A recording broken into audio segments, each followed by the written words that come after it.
దేశవాళీ క్రికెట్ ఆడుతున్న పలువురు సీనియర్ క్రికెటర్లలో కేవలం జడేజా మాత్రమే ఫామ్ అందుకోగా ఇప్పుడు ఓపెనర్ సుమన్ గిల్ కూడా రిథంలోకి వచ్చాడు.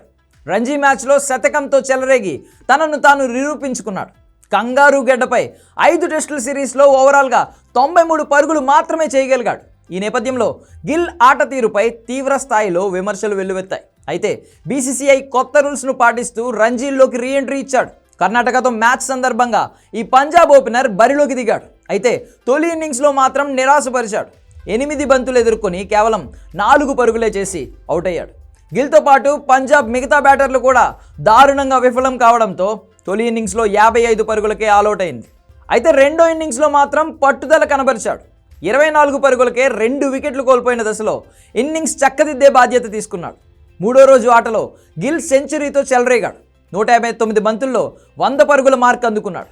అతడి ఇన్నింగ్స్లో 14 ఫోర్లు 3 సిక్స్లు ఉన్నాయి.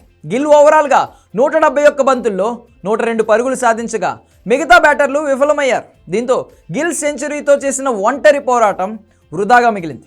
రెండో ఇన్నింగ్స్లో పంజాబ్ 213 పరుగులకు ఆల్అవుట్ అవ్వడంతో ఇన్నింగ్స్ 207 పరుగుల భారీ తేడాతో కర్ణాటక చేతిలో పరాజయం పాలైంది. తొలి ఇన్నింగ్స్లో కర్ణాటక 475 పరుగుల భారీ స్కోర్ చేసింది. అయితే ఛాంపియన్స్ ట్రోఫీకి ముందు గిల్ ఫామ్లోకి రావడం భారత జట్టుకు ఊరటనిస్తుందనే చెప్పాలి. అటు రంజీలో రీఎంట్రీ ఇచ్చిన స్టార్ క్రికెటర్లు రిషబ్ పంత్, రోహిత్ శర్మ, శ్రేయస్ అయ్యర్ విఫలమయ్యారు. సౌరాష్ట్ర ఆల్రౌండర్ రవీంద్ర జడేజా మాత్రం 12 వికెట్లతో ఫామ్లోకి వచ్చాడు.